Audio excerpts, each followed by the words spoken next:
ሰው ለመሳሳት ብሎ ሚዲያ ላይ ይቀመጣል። ካላወቀ ዝም አይልም። ሚያውቀውን አይናገር። እስኪ ማን ሲቆጣን እንሰማለን? ጎቻችሁን ንቃችሁን እንዳይሆን ሁሉ ነው እኔ የምፈራው። የተናቅን አገልጋዮች እንዳንኖር አንዳንዴ ወጥቶብናል። ይቅርታ አርጉልኝ፣ ወጥቶብናል። የምናከብረው የጋራ ሰው የለን።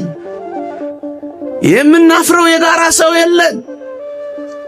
እስኪ እሱ ይናገር ብለን የምንጠብቀው የጋራ ሰው አጥተናል።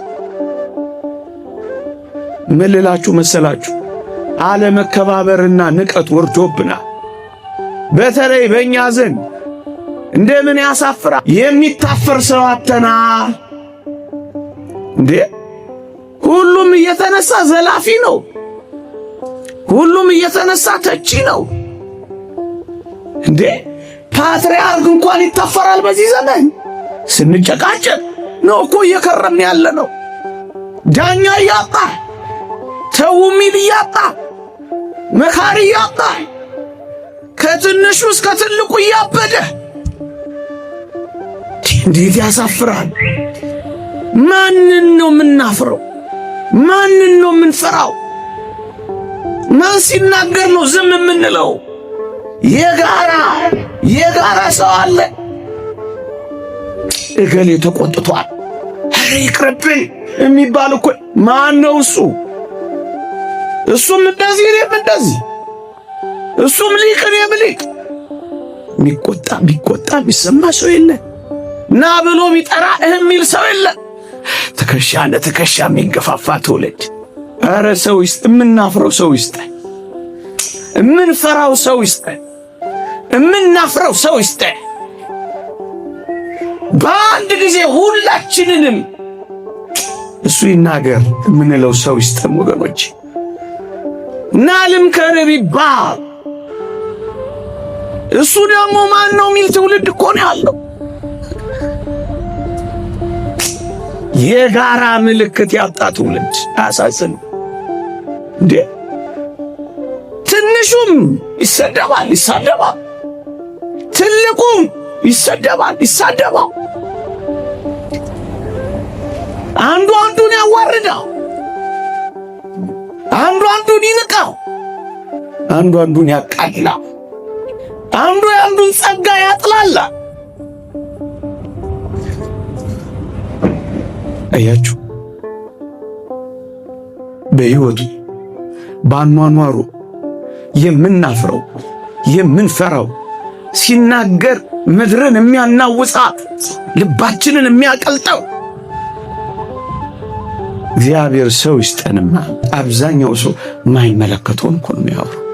ምዕመናንን እናገኝ፣ ወሬያችን ሌላ ነገር ማይመለከተን፣ ለጽድቅ ማይሆን፣ ለቅድስና ማይሆን፣ ለዘላለማዊ ሕይወት ማይሆን ምን ያደርጋል? እንዲህ አይነት ወሬ የለንም ከዚህ ውጭ። እዩት ወሬውን፣ እንዴት ንግግሩን ሁሉ ተመልከቱት። አብዛኛው አየሩን ግን የሚይዘው ብዙም የማይጠቅም ወሬ ነው። ብዙም ለውጥ ማናመጣበት ወሬ ነው። ብዙም ሰው ማናፈራበት ወሬ ነው። አንዳንዶችማ በንግግሮቻችን እንኳን ጥንቃቄ የለውም። ይኸው አንዱን ሲያርመው ነው አየሩን ሁሉ የሚሞላው። እንዴት ያሳዝናል። ሁለት ያለው አንድ ይስጥ ነው የሚላቸው። በሰው ላይ እንዳይከብዱ ግብር ቀንሱ ነው የሚላቸው ገዢዎቹ። ለሁሉም የሚገባ ማይመለከተው ውስጥ አይደል። ተጠመቀ ይበልጣል ወይስ የተጠመቀ እያሉ ይሟገታሉ። እውነታው አጥማቂ ነው የሚበልጠው። ስለዚህ ምን እያሉ ነው? ዮሐንስ መጥምቅ ነው የሚበልጠው ከክርስቶስ ይላሉ። አንተ ትበልጣለህ እያሉ ያጨበጭቡለታል። አዎ እኔ እበልጣለሁ አላለ። እግዚአብሔር ሰው ይስጠንማ። ሰው ያጣን ይመስላል ወገኖቼ። ነቢያት በዛ ዘመን ጠፍተዋል። ካህናትና ነቢያት እጅግም አይስማሙም። አንዱ አንዱን አያከብርም።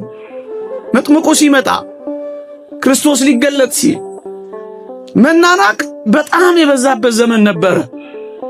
ካህናቱ የነቢያቱን ትምህርት አይሰሙ፣ በጣም ነጋዴዎች ሆነዋል። ስለዚህ እግዚአብሔር ራእይና ተስፋ ተሟጧል። በጣም ብሎ ያለ ነው ቅዱስ ዮሐንስ መጥምቅ የተወለደ። ምዕመናን እንዲህ ባለው ጨለማ ውስጥ የተገኘ በጣም የሚፈራ በጣም የሚከበር ሰው ነው እግዚአብሔር ሕዝቡን ለማቅረብ የመረጠ። ሲያዩት ገና ይርዳሉ፣ ሲናገር ገና ልባቸው ይናወጣል። በጣም የሚፈሩት በጣም የሚያከብሩትን ሰው ነው ክርስቶስ መንገድ ጠራጊ አድርጎ የመረጠ። ወገኖቼ ምን ልላችሁ ፈልጌ መሰላችሁ? በጣም ብርቅ የሆነ ሰው ነበር ቅዱስ ዮሐንስ መጥምቅ። ምክንያቱም በዛ ዘመን ሰው አተው ነበር። ከነቢያትም ወገን ከካህናትም ወገን ምንም የሚደመጥ የሚታፈር የሚፈራ አተው ነበር። ለዚህ ነው ጌታችን ይህንን አስደናቂ ሰው ለዚህ ታላቅ ሥራ የመረጠ። ከሱ በቀር የሚሰሙት፣ ከሱ በቀር የሚደነቁጡለት፣ ከሱ በቀር የሚያፍሩት፣ ከሱ በቀር የሚታዘዙት፣ ከሱ በቀር ጆሮ የሚሰጡት፣ ከሱ በቀር የሚያዘነብሉለት፣ ከሱ በቀር የሚሉት አልነበሩም። ለዚህ ነው በመጥምቀ መለኮት ቅዱስ ዮሐንስ በኩል ጌታችን መንገዱን ይጠርግ የጀመረው።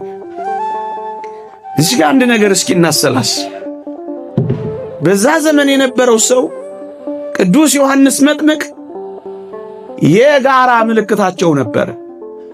በጋራ የሚያፍሩት ሰው ነበረ። በጋራ የሚፈሩት ሰው ነበረ። በጋራ የሚያከብሩት ሰው ነበረ። በጋራ የሚያፍሩት ሰው ነበረ። ምዕመናን የዮሐንስ ያለ ስል ምን ለማለት ፈልጌ ይመስላችኋል? በዚህ ዘመን ሁላችንም የምናፍረው ሰው አጥተናል። እስኪ ማንን እናፍራለን በዚህ ዘመን? ተቆጪ አጣ አይመስልም በዚህ ዘመን። እስኪ ማን ሲቆጣን እንሰማለን? የምናከብረው የጋራ ሰው የለን። የምናፍረው የጋራ ሰው የለን። እስኪ እሱ ይናገር ብለን የምንጠብቀው የጋራ ሰው አጥተናል። ምን ልላችሁ መሰላችሁ? አለመከባበርና ንቀት ወርዶብናል። በተለይ በእኛ ዘንድ እንደምን ያሳፍራል። ምዕመናን የሚታፈር ሰው አጥተናል። ሁሉም እየተነሳ ዘላፊ ነው። ሁሉም እየተነሳ ተቺ ነው። ፓትርያርክ እንኳን ይታፈራል በዚህ ዘመን። ከዚህ በላይ መደፋፈር ምን ይሆን?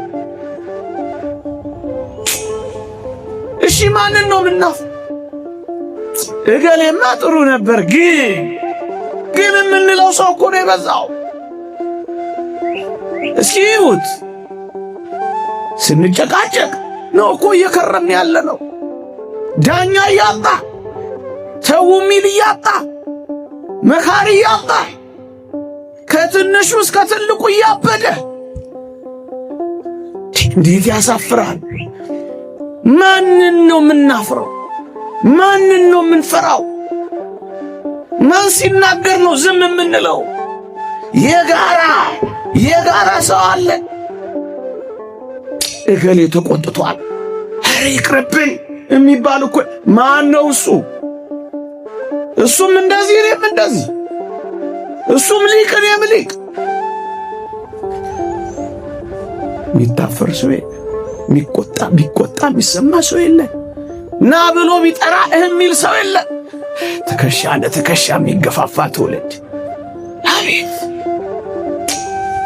ኧረ ሰው ይስጥ፣ የምናፍረው ሰው ይስጥ፣ የምንፈራው ሰው ይስጥ፣ የምናፍረው ሰው ይስጥ። በአንድ ጊዜ ሁላችንንም እሱ ይናገር የምንለው ሰው ይስጠን ወገኖች። ናልም ከርብ ይባል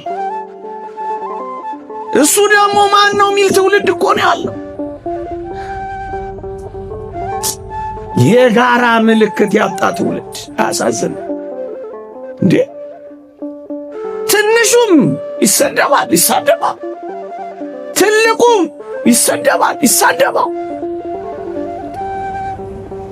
አንዱ አንዱን ያዋርዳል፣ አንዱ አንዱን ይንቃል፣ አንዱ አንዱን ያቃልላል፣ አንዱ የአንዱን ጸጋ ያጥላላል። አያችሁ፣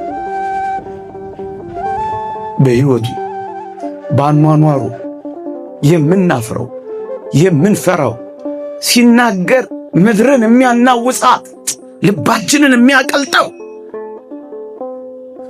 እግዚአብሔር ሰው ይስጠንማ። ሰው ያጣን ይመስላል። እርግጥ ለእኛ አልታዩ ይሆናል እንደሚኖሩ አልጠራጠርም።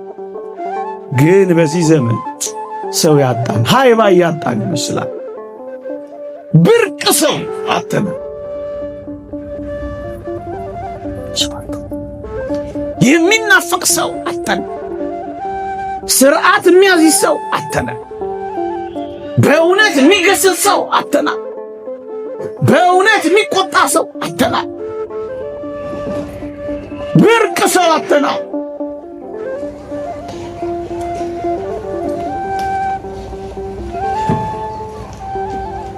መከባበር ሳይሆን አንዱ አንዱን ማዋረድ፣ አንዱ አንዱን ማቃለል፣ አንዱ አንዱን ማጣጣል ስራችን ሆኗል። ምንፈራው፣ ምናከብረው፣ ምናፍረው ሰው እግዚአብሔር ይስጠን።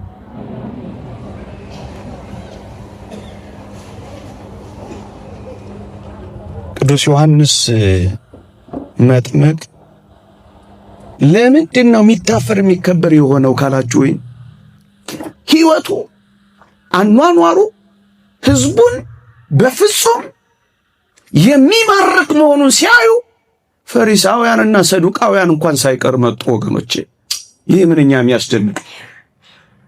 ገና ሳይናገር ይከቡታል። አኗኗሩ ሕይወቱ በኋላ እመጣበታለሁ። ገና ሳይናገር ይማርካል።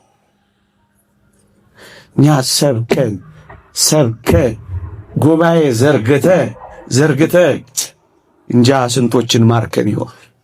እኔ አለው ጉባኤያችን ሴሬሞኒ እንዳይሆንብን ያስፈራል። ንግግራችን ልብ ያቀልጣል፣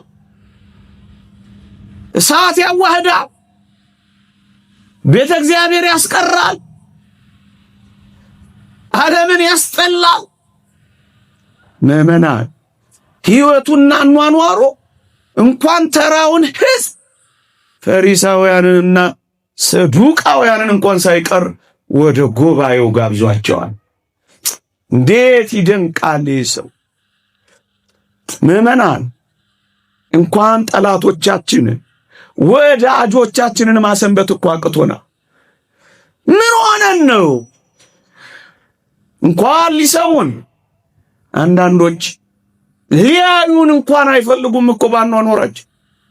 ስለኛ ሲነገር ስክሮል የሚያደርገው ትውልድ አለ። ይቅርታ አድርጉልኝ፣ ሁሉንም ማለት አይደለም።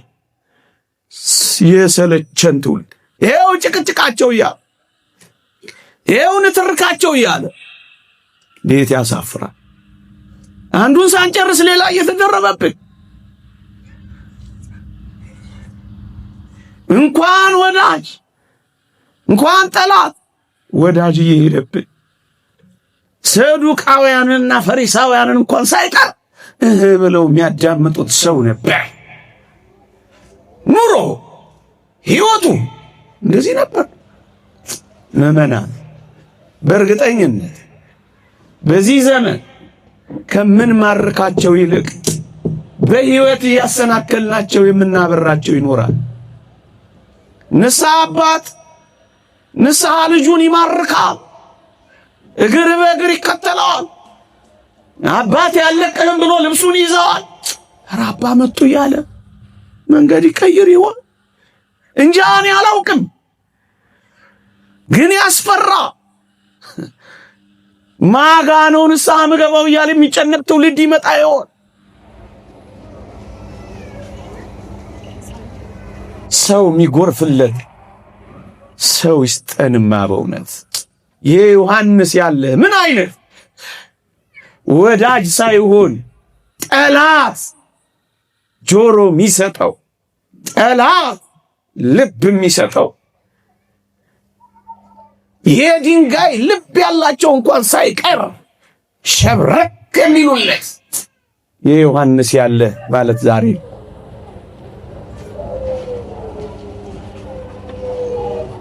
እንዴ የማያምኑት ሳይቀር እኮ ነው የሚመጡት። የማይቀበሉት ሳይቀር እኮ ነው የሚያደምጡት።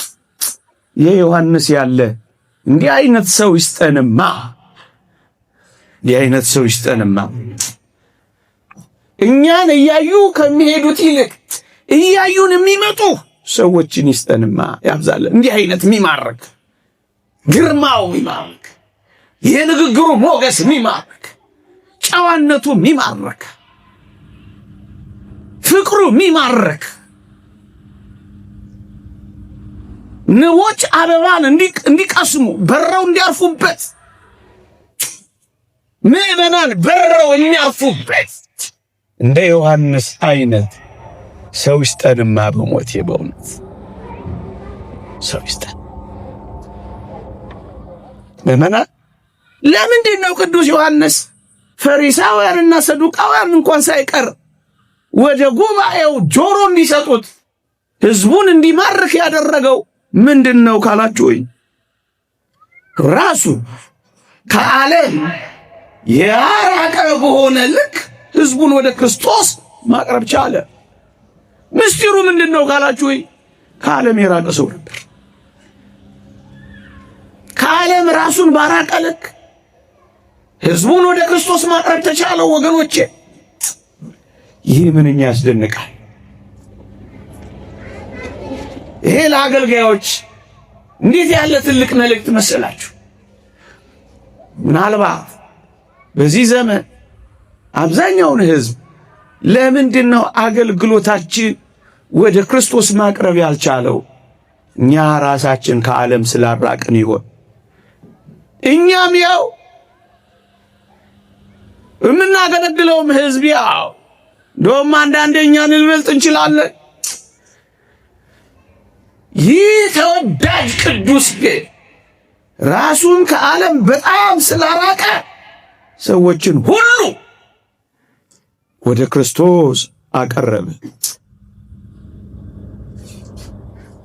ወደ ክርስቶስ አቀረበ። ይኸውላችሁ በመንፈሳዊነትና በዓለማዊነት መካከል እየዋለልን ምናልባት አንዳንዶቻችሁን ጨክናችሁ መንፈሳዊ እንዳትሆኑ አድርገናችሁ እንዳይሆን ያስፈራ።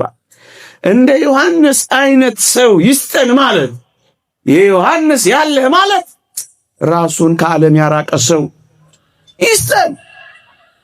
እኛም ከዓለም ራሳችንን አርቀን እናንተን ወደ ጌታችን እንድናቀርብ ምኞት ነው እየተመኘው ያለሁት ወገኖች። ራሳችንን ዓለማውያን አድርገን እናንተን ከዓለም ማራቅ በፍጹም አይቻልም። በመንፈሳዊነትና በዓለማዊነት መካከል እየዋለልን እንዴት አድርጋችሁ ጨከናችሁ መንፈሳውያን ልናደርጋችሁ እንችላለን? እኛም ያው እንሆናለና እናንተ አንዳንዴ ተሳስታችሁ የዘፈን ድግሳችሁን ባርኩልን ስትሉ ስንባርክ በኃጢአታችሁ ላይ ጨክነን መገሰጽ ሲያቅተን ይህችማ ምን አላት እያልን ስናጣለን ዓለማውያን አድርገናችሁ እንዳይሆን የዮሐንስ ያለ ሰው ይስጠን። አዎ አገልጋይ ራሱን ከዓለም ካላራቀ ሰዎችን ለክርስቶስ መማረክ አይችልም።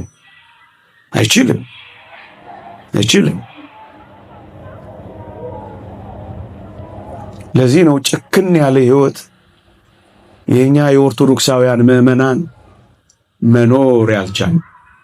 ጭክን ያለ ንስሐ አባት ልጁን ጨከን ያለ ሕይወት ያኖረዋል። እንደ ነገሩ እያኖርናችሁ እንደ ነገሩ እንዳናደርጋችሁ የዮሐንስ ያለ ልንል ይገባል። አበላችሁ እንጂ እንባችሁ የማይታየን እንዳይሆን እንደ ዮሐንስ ያለ ሰው ይስጠን። ፍትፍታችሁ እንጂ ፈተናችሁ የማይታየን ሰው እንዳይሆን እንደ ዮሐንስ አይነት ሰው ይስጠን። እጃችን ላይ የምታስጨብጡትን ሳይሆን ጨብጦ የያዛችሁን ችግር የምናላቅቅ እንደ ዮሐንስ አይነት ሰው ይስጠን። ተሸክማችሁልን የምትመጡትን ሳይሆን የተሸከማችሁትና ያጎበጣችሁን የምናቀልልላችሁ እንደ ዮሐንስ አይነት ሰው ይስጠን። ሰው ያርገን። ምዕመናን፣ ቅዱስ ዮሐንስ አገልጋይ በመሆኑ እነዚህ ነገሮች ብዙ ወደኛ የሚመለከቱ ናቸው። ቅዱስ ዮሐንስ መጥምቅ ራሱን ከቅምጥልነት ባራቀ ቁጥር የዚህን ዓለም ምርኮኞች መማረክ ችሏል። እንዴ ለመገሰጽ ለምን አቅም አገኘ ካላችሁኝ፣ ከቅምጥልነት ርቋል። ከእናንተ የተለየ ሕይወት ከሌለኝ እንዴት አድርጌ አፌን ሞልቼ ልገሥጻችሁ እችላለሁ? ይልቁኑ ልቀባባላችሁ እችላለሁ።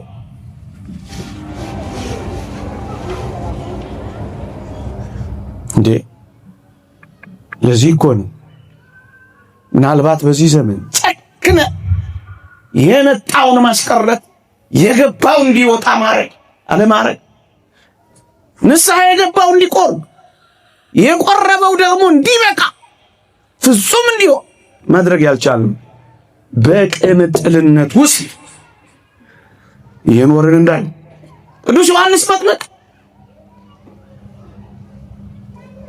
የሚፈልጉትን ሳይሆን የሚነግራቸው የሚያስፈልጋቸው ነበር የሚነግራቸው። ምዕመናን፣ አንዳንድ ጊዜ አፍረናችሁ፣ አንዳንድ ጊዜ ፈርተናችሁ፣ ምናልባትም አንዳንድ ጊዜ ራርተው እናንተ እንዳትርቁ ብለው የምትፈልጉትን ብቻ እየነገሯችሁ የሚያስፈልጓችሁን ግን ሳንነግራችሁ እናንተ እሱ ነው አሁን የሚያሳዝን። እንደዚህ አይነት ትምህርት እዚህ ብዙ አይሳደዳችሁ አንቺ ነገር ይቅር ይላችኋል። ትንሽ ተነሳቸው እንጂ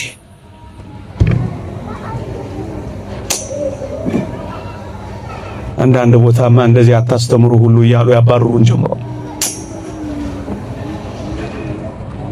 ስለዚህ አትናገሩ የሚሉም ሰዎች መጥተዋል። የሚያስፈልገውን የሚገባውን ነው ሊነገረኝ እንጂ የምትፈልጉትን ብንነግራችሁማ በቃ ዓለማውያን ነው የምንሆነው ሁላችንም ተያይዘን። ቅዱስ ዮሐንስ መጥምቅ እንደዚህ አይደለም። ከቅምጥልነት ራሱን በጣም በማራቁ ከዓለማዊነት በጣም በማራቁ ምክንያት ነው ሰው ያቀረበው። እኛም በዚህ ዘመን ከዚህ ሕይወት ካራቀ እንዴት አድርገን ወደ ጌታችን ሰዎችን ማቅረብ እንችላለን? እኛ ካልጨከንን እናንተ አጨክኑ። እኛ የምር ካልያዝነው እናንተም የምር አጥቶ። ምዕመናን፣ በጣም ይደምቃችሁ ቅዱስ ዮሐንስ መጥምቅ በሕዝቡ ዘንድ ያሳደረው በጎ ተጽዕኖ በሕይወቱና በአኗኗሩ ምን ነበር ካላችሁ ይሄ ነበር። አኗኗሩ ከነሱ በጣም የተለየ ነበር። ምሳሌ ለመንፈሳዊነት በጣም የሚያነሳሳና የሚያነቃቃ ሕዝቡን ሁሉ ንስሐ ለመግባት የሚያበቃ ነበር ያደረገው።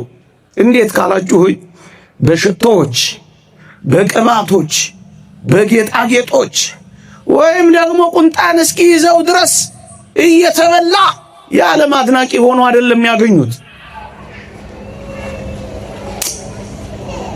ምናልባት አንዳንዶቻችሁ ንቃችሁን እንዳይሆን ሁሉ ነው እኔ የምፈራው። የተናቅን አገልጋዮች እንዳንኖር አንዳንዴ ወጥቶብና ይቅርታ አድርጉልኝ ወጥቶብና ጉድለታችን አደባባይ ወጥቷል። ዝንባሌያችን አደባባይ ወጥቷል። ደግሞ አናፍርም ስንናገረው። ኩራት ሁሉ ይሰማናል። ብዙ ድሆች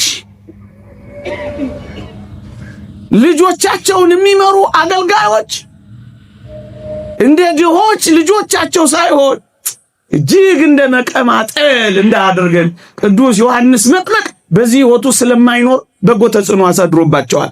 መኖሪያው ምድረ በዳ ነው። ምድረ በዳ እንሂድ እያልኩ አይደል። ልብሱ ካለመኖር የማይተናነስ ነው። እንደዚህ እንልበስ እያልኩ አይደለም። መብሉ መናኛ ነው። ከቻልን ሰየው፣ ግን እንደዚህ እንኑር እያልኩ አይደለም።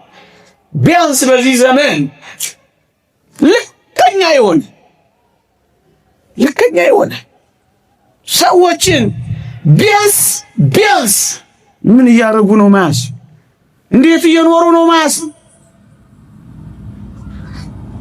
ድሃ ልጆች የማይቀኑበት አባት ለከኛ ምትን ያለ ቢኖረው እንኳን የሚተወው ለሌሎች የሚያካፍለው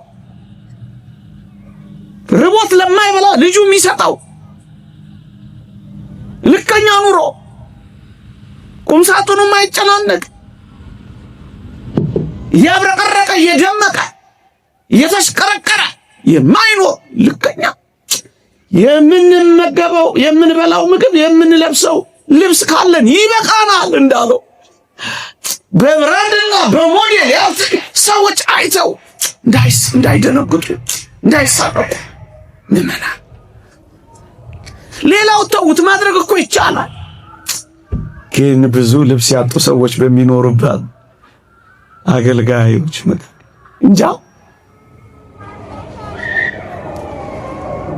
በሕዝቡ ላይ ያሳደረው በጎ ተጽዕኖ አኗኗሩ ነው ስንል እነዚህንም ነገሮች ሁሉ ጠንቅቆ በመኖሩ በጣም ቀርበውታል፣ ሊሰሙት ወደውታል፣ አዘን ብለው አድምጠውታል። ምዕመናን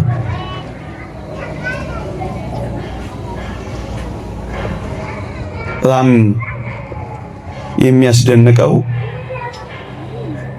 ዝም ብሎ ልብስ ሲባል ዝም ብሎ ልብስ አይደለም።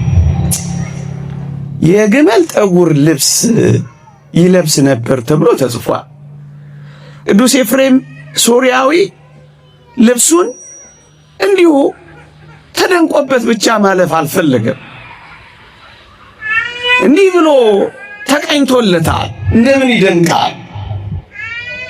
ዮሐንስ መጥምቅ የግመል ጠጉር ይለብስ የነበረው ቅዱሱ በጋችን ገና ስላልተሸለተ ነው ብሎ ተራቆበታል። ምዕመናን ልብስ እንኳን ክርስቶስን ያሳያል ማለት ነው። አዎ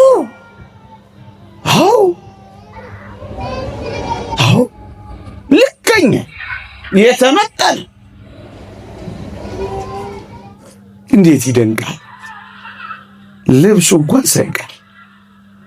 እንኳን ሳይቀር በዚያ ዘመን ለሚያዩት ሰው ጥልቅ ትርጉሙ በጉ እስኪመጣ ድረስ እሱ ማሳያው ገና ነው። በጉ ይመጣል የሚሸለተው ነበር የሚለው ግን እንዲሁ አልፈው ልብሱ ራሱ ጥልቅ ማስተማሪያው ነበር ይላሉ ኢትዮጵያውያን ሊቃውንት። እንዴት ይደንቃል! የግመል ቆዳው ከግመሉ ስጋ መጀመሪያ እንደሚለይ የዚህ ቅዱስ ሰው ልብሱ እንኳን ምንድነው የሚያመለክተው? ከስጋው መለየቱ ቆዳው እዩ አስተምሮ መክሮ ዘክሮ ከስጋዊ ከደማዊ ግብር የሚለያቸው ስለሆነ ተገፎ የለበሰው የግመል ፀጉር የሚያመለክተው መክሮ አስተምሮ ዘክሮ ገስጾ ከስጋ ከደም ግብር ለሚለያቸው ምዕመናን ማሳያ ነበር።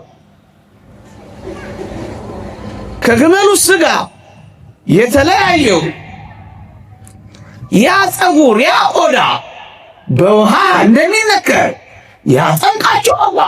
ማጥመቁን የሚያሳይ ነበር። ዝም ብሎ አይለበስም። ቆዳው ያለፉታል፣ ይሄ ምንን ያሳያል? ምግባር ሃይማኖት ያሰራቸዋል። ቀለም ውስጥ ደግሞ ይከቱታል። ጸጋ ክብር ያሰጣቸዋል።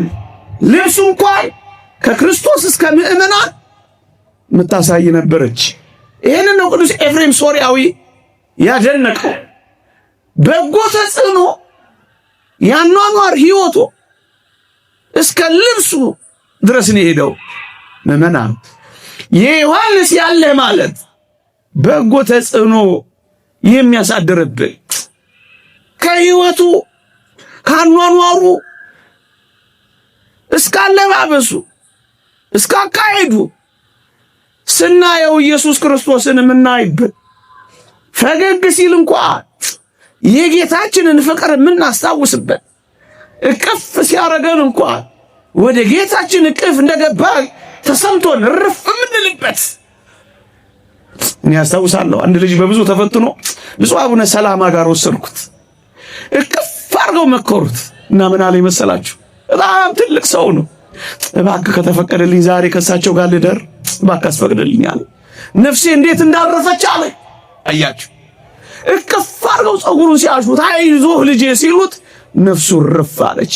እባክህ አስፈቅድልኝ አብሬያቸው ልደር አለ። እንዲህ አይነት ረፍ ነው ጸጋ እግዚአብሔርን የሚያሳድሩ እንደ ዮሐንስ ያለ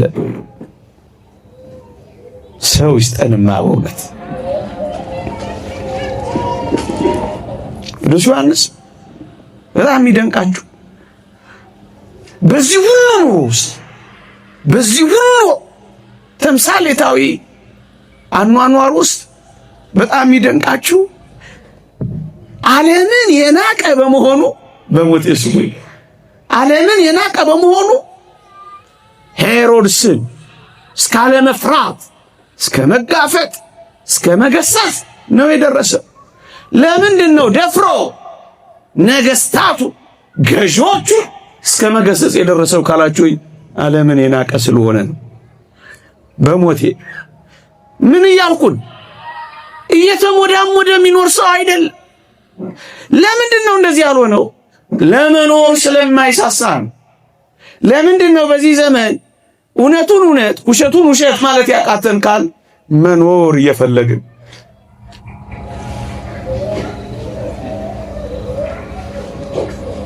ለምን ነበር ግን መጥምቀ መለኮት ቅዱስ ዮሐንስና ነብዩ ኤልያስ አክዓብ መጥምቀ መለኮት ቅዱስ ዮሐንስ ሄሮድስን ሳይፈሩ የሚገስጹት ለምን ነበር ብለን ጠየቅናቸው። ቅድም ያልኳችሁን አባት አቡነ ሰላማ እና አሉና ስለማይበሉ ነው። ሰምታችሁኛ? ለምንድን ነው እኛ የፈራ ነው? ስለምንበላ። ዋና ጉዳያችንና ደንጃችን መብል ስለሆነ እነዚህ ነፍስ የቀረችለት እስኪመስል ድረስ የማይበሉ ይህን ዓለም የናቁ ሰዎች ናቸው። ይህን ዓለም ከናቁ ምን ያስፈራቸዋል? አቤት እንደ ዮሐንስ አይነት ሰው ይስጠንማ ስንል ሁሉን ለመገሰጽ ማይፈራ ደፋር ይሆን ውሸትን ውሸት እውነትን እውነት የሚል ሰው አተናላ የሚጋፈጥልን ሰው አተናላ እፊት የሚቆምልን ሰው አተናላ አይደለም የሚልልን ሰው አተናላ። እንደ ዮሐንስ ያለስ የወንድምህን ሚስት ልታገባ አይገባም እያለ ሄሮድስን እየገሰጸ ፊት ለፊት እየተጋፈጠ ነውር ነው እያለ ሰው አትበድል እያለ እንደዚህ ነው የኖረው። እንደዚህ ከሰው ጋር ሲኖሩ ሞኝ ሆኖ ነው። አህያ ሲጭኑ 3 ሆኖ ነው እያለ አልኖርም። ለምን? ዓለምን የናቀ ስለሆነ። ሰው በተለይ የሚያገለግል ሰው በዓለም ውስጥ ከተጣበቀ ፈሪ ነው የሚሆነው አይደል? ቀሲስ ስንታየው አባተ እንዳሉት ሆዳምና ፈሪ አይጸድቁም እንዳሉት፣ እንደውም የማንጸድቀው በዚህ ዘመን ሆዳምና ፈሪዎች ስለሆንን ነው። ለምንድን ነው ፍርሃት ያደረብን? ይህንን ዓለም መርገጥ ስላልቻልን። ይህን ታላቅ ሰው ተመልከቱት። ዓለምን የናቀ በመሆኑ መጋፈጥ ቻለ። እንደ ዮሐንስ ያለ ሰው ይስጠን ማለት እንደዚህ ነውርም ሲመጡ ወታደሮቹንም በልኩ የሚገስጻቸው ሕዝቡንም የሚያርማቸው ግብር የሚጭኑትን በሕዝቡ ላይ እንዳይከብዱ የሚነግራቸው እንደ ዮሐንስ ያለ ሰው ይስጠን።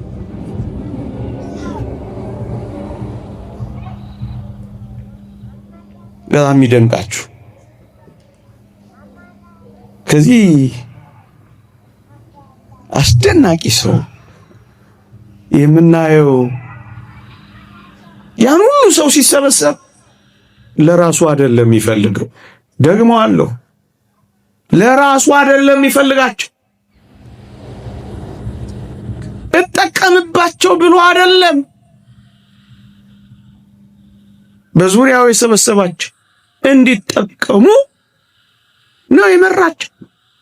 ምዕመናን ወደ ጌታችን ወደ መድኃኒታችን ወደ ኢየሱስ ክርስቶስ ነው የመራቸው። ይሄ ምን ያሳያል? በጣም የሚደንቅ ነገር ነው። በዚህ ዘመን ለራሱ ጥቅም የማይኖር ለመንፈሳዊው ልጆቹ ጥቅም የሚኖር ሰው ይስጠን ማለት እኮ ነው። ወደ ጌታችን የሚያቀርብ እውነትን እየነገረ ወደ ሕይወት የሚመራ ነዋ በግው ዘእግዚአብሔር ዘያጥጥ ወያሴስል ኃጢአት ዓለም። የዓለምን ኃጢአት የሚያስወግድ የእግዚአብሔር በግ እኮ ያው ከበውታል ብዙ ሰዎች።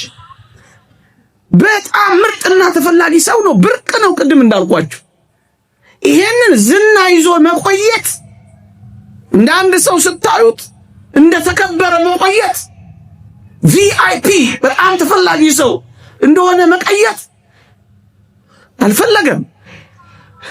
ዓለምን የሚንቅ ሰው እንደዚህ እኮ ነው። ዓለምን ስለናቀ ሰዎች ሁሉ እሱን እያከበሩት እንዲኖሩ፣ ስለሱ እየተናገሩለት እንዲኖሩ፣ እሱን እያጨበጨቡለት እንዲኖሩ፣ እሱን ከበውት እንዲኖሩ አይደለም ፍላጎቱ። በዚህ ዘመን ትልቁ በሽታችን እኮ ይሄ የትኩረት ማዕከላችን እግዚአብሔርና ቤተክርስቲያን አይደለችም። አንዳንዶች እኛ ዙሪያ ብቻ እንዲሰበሰቡ፣ እኛ ምንላቸውን ብቻ እንዲሰሙ፣ የኛ ብቻ እንዲሆኑ፣ ማንም የተሻለ እንዳይኑ፣ ምዕመናን የተሻለ የእግዚአብሔር ቃልን እኔ ብቻ አቅፈን የሰበሰብናቸው ስንት ይሆኑ? አቤት የየብቻ ሀብታም ሰብስቦ የሚኖር ማንም እንዳይነካበት ብቻውን የሚያስተምርበት ጉባኤ ሰብስቦ የሚኖር ሌላ ቃል፣ ሌላ ሊቅ፣ ሌላ ምስጢር፣ ሌላ ሕይወት፣ ሌላ ራእይ ሲመጣ የሚያኮርፍ የሚበሳጭ ወይ ከክብሩ ጋር አይዋገትም። የታላቅ ሰው ለክብሩ አይቆምም፣ ለእግዚአብሔር ክብር ነው የሚቆም። የተሻለ ሰው ሲመጣ መንገድ ይለቃል። የሚበልጥ ሰው ሲመጣ ይሄዳል። መጡና ደቀ መዛሙርቱ ዮሐንስ ደቀ መዛሙርት መጡና ክርስቶስ እኮ ምንም ደቀ መዛሙርት የለውም። ሰሎሜም ታውቃላችሁ፣ ደግሞም አረጋዊው ቅዱስ ዮሴፍ ነው። ከዚያ በቀር አህዮች ናቸው። ከተወደደች ቅድስት ድንግል ማርያም በቀር ብዙም ተከታዮች አልነበሩትም። መጥምቀ መለኮት ቅዱስ ዮሐንስ ግን በጣም ብዙ ደቀ መዛሙርት መጡና ምን አሉ? ያ በቀደም አንተ ያጠመቀው ሰው እሱ እኮ ብለው ስለሱ ያወሩለት ጀመር። ስለ ክርስቶስ እያጠመቀ ነው። ኧረ ሊከተሉት ነው ሰው። አቤት በዚህ ዘመን ቢሆን እንዴት አድርጎ እንደሚያፈርሰው፣ እንዴት አድርጎ እንደሚያዋርደው፣ እንዴት አድርጎ በፍጹም ሂዱ ያላችሁ ሂዱ። እኛ ይዘን አናረባችሁ፣ አናደልባችሁ፣ ስጋችሁን አልበላ፣ ደማችሁን አንጠጣ። ገንዘባችሁ ምን ያደርግልናል? ለክርስቶስ ነው የምትሆኑት። ሰብስቦ እንዴት አድርጌ እጠቀምበታለሁ ከሚል ሐሳብ የወጣ ሰው ይስጠንማ። ዮሐንስ ያለ ማለት ይሄ ነው። ወደ ክርስቶስ የሚመራ እንጂ ወደ ራሱ ማይሰበስብ። ይህ ምንኛ ታላቅ ሰው ነው! ምንኛ ታላቅ ሰው! በሞቴ በጣም የሚያገለግሉ ውድ የሆኑ አገልጋዮች እንደ ቅዱስ ዮሐንስ አይነቶች እኮ ናቸው። ይኸውላችሁ የተሻለ ሰው ሲመጣ ፈቀቅ ሂዱ።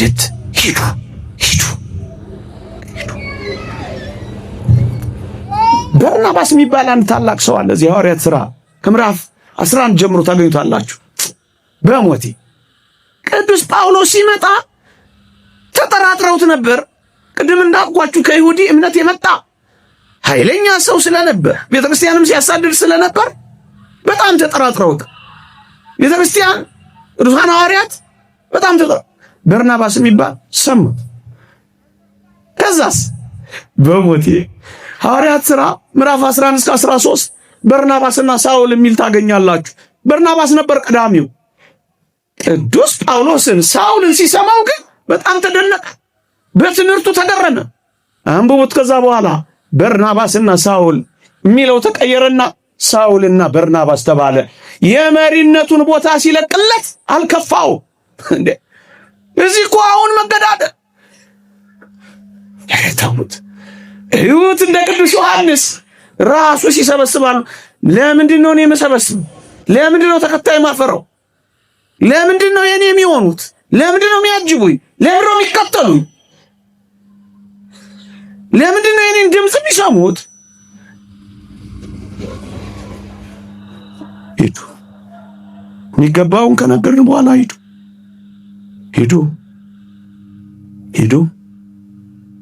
በጣም ይደንቃል። እጅግ የሚገርም በጣም ይደንቅ። ነገር ልጠቅልለው። በጣም በርካታ ቁም ነገሮችን የምንማርበት ታላቅ ቅዱስ አባት ነገርን ለመጠቅለል በጣም የሚገርባችሁ ይኸውላችሁ በጣም ይከራከሩ ነበር በዛ ዘመን። ቅዱስ ዮሐንስ መጥምቅ ጌታችንን አጥምቆታል እና ውይይታቸው ምን ነበር? ያጠመቀ ይበልጣል ወይስ የተጠመቀ እያሉ ይሟገታሉ። እውነታው አጥማቂ ነው የሚበልጠው። ስለዚህ ምን እያሉ ነው? ዮሐንስ መጥምቅ ነው የሚበልጠው ከክርስቶስ ይላሉ። አንተ ትበልጣለህ እያሉ ያጨበጭቡለታል። አዎ እኔ እበልጣለሁ አላለ። እውነቱን ነገራቸው። ይሉኝታ ያዘው። ለመብለጥና ላለመብለጥ ትግል ውስጥ አልገባም። ኤጎ የለው። በሞቴ ምንኛ ያስደንቃሉ።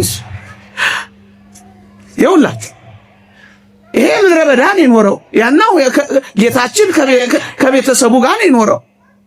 ይሄኛው ልብስ የለው፣ ጌታችን በልብስ ነው የኖረው። መጥምቁ መናኛ የሆነ መብል ነው የሚበላው። ጌታችን እየበላና እየጠጣ ነው የመጣው። ይሄኛው ቅዱስ ዮሐንስ መጥምቅ የካህን ልጅ ነው። ጌታችን ጸራቢ የሚባል አናጺ የሚባል ዮሴፍ ልጅ ነው ተብሎ ነው የሚጠራው። በዚህ ሁሉ በማጥመቁ ብቻ አይደለም፣ በዚህ ሁሉ ዮሐንስ መጥምቅ ከኢየሱስ ይበልጣል ብለው ነበር የሚያምኑት። ይሄን ሁሉ አሸክመውታል። ከዚህ መውረድ እና ምንም እንዳልሆነ ማሳየት እንዴት ይደንቃል! እና ምን አላቸው?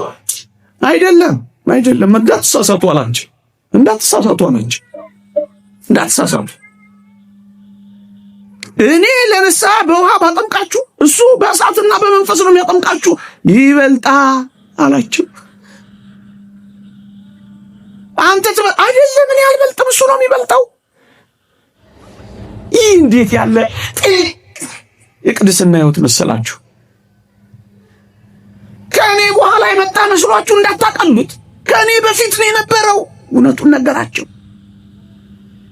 እኔ ጫማውን ጠፍር እንኳን ጫማውን አይደለም የጫማውን ጠፍር እንኳን መንካት የማይገባኝ ነኝ አላቸው። ለክብሩ የሚሟሟት ሰው አለ።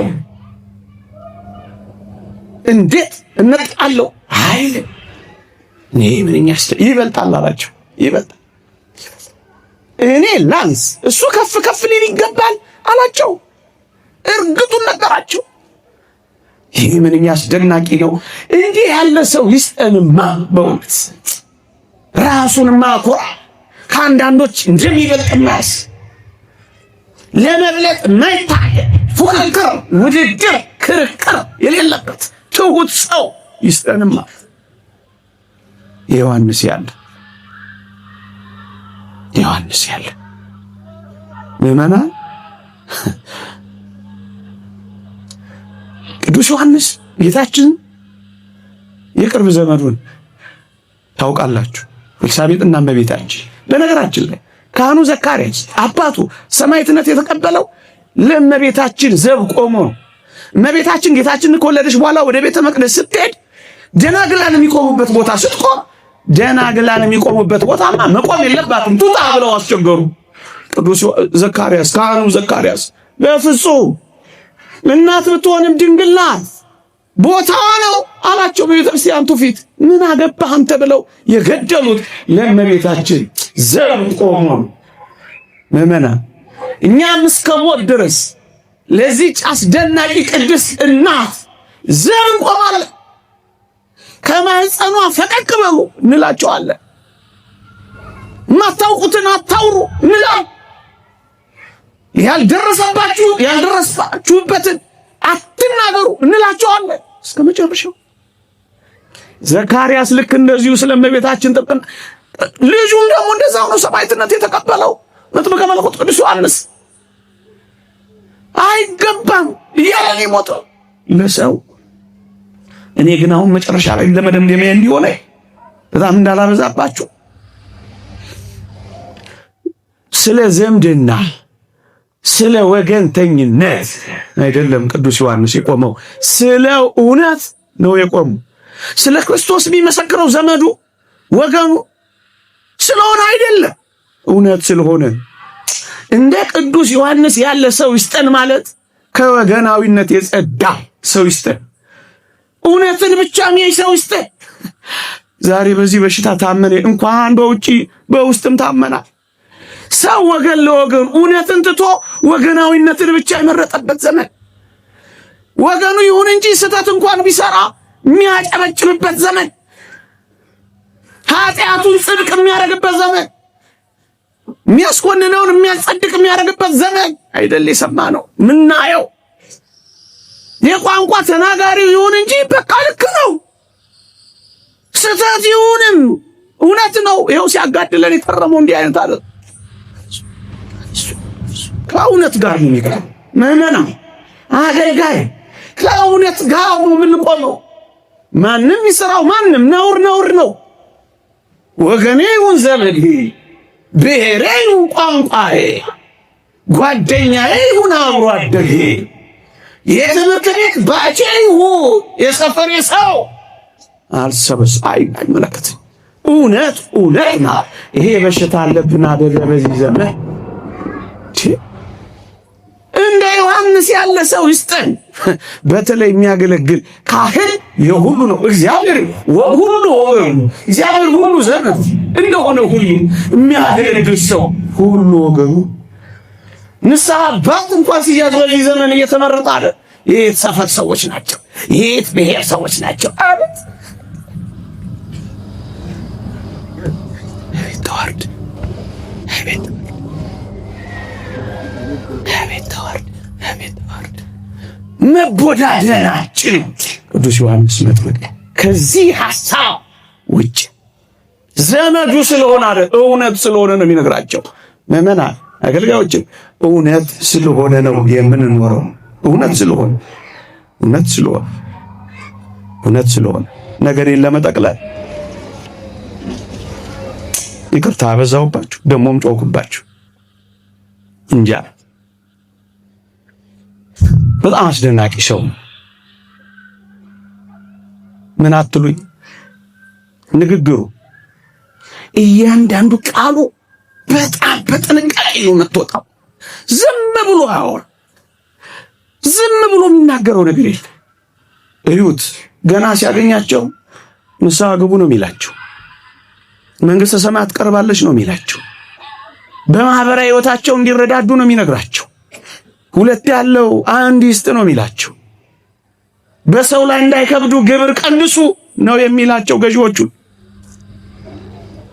ለሁሉም የሚገባ የማይመለከተው ውስጥ አይገኝ። አሁን እኮ ሁላችን አብዛኛው ሰው የማይመለከተውን እኮ ነው የሚያወሩ። ምዕመናንን እናገኝ ወሬያችን ሌላ ነገር የማይመለከተ ለጽድቅ የማይሆን ለቅድስና የማይሆን ለዘላለማዊ ሕይወት የማይሆን ምን ያደርጋል? እንዲህ አይነት ወሬ የለንም ከዚህ ውጭ። እዩት ወሬውን፣ እንዴት ንግግሩን ሁሉ ተመልከቱት።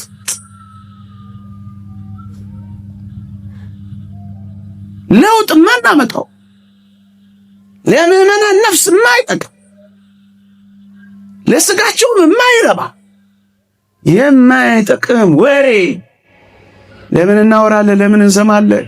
ጉዳያችን የመዳናችን ጉዳይ። አብዛኛው አየሩን ግን የሚይዘው ብዙም የማይጠቅም ወሬ ነው። ብዙም ለውጥ ማናመጣበት ወሬ ነው።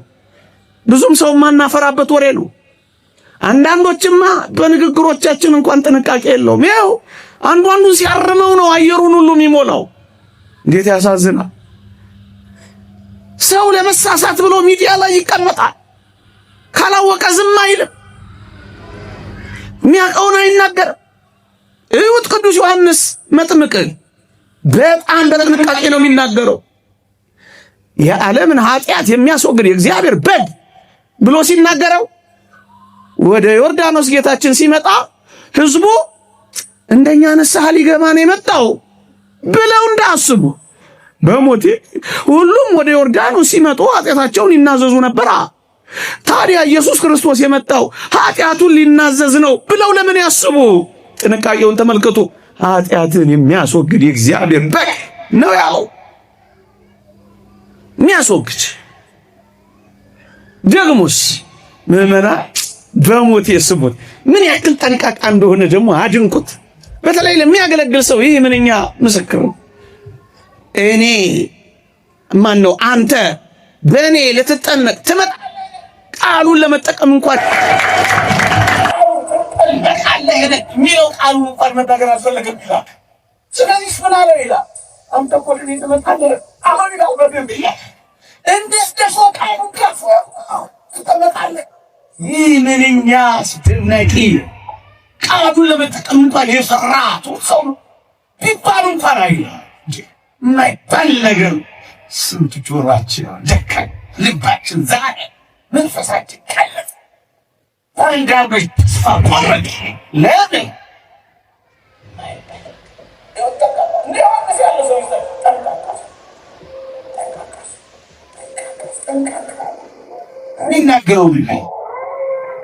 የሚናገረውን የሚያውቅ ጠንቃቃ ሰው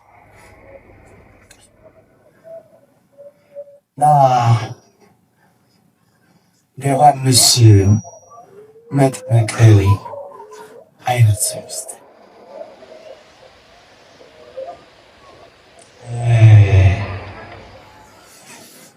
ልብስን አጥንቶ ልብን አድፎ ከሚኖር አሸብራቂ የጌጠኝነት ሕይወት ወጥቶ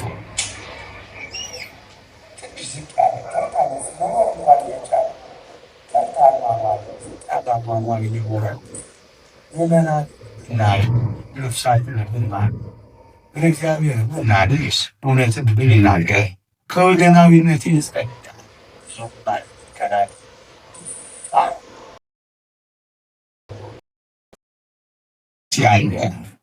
በእውነት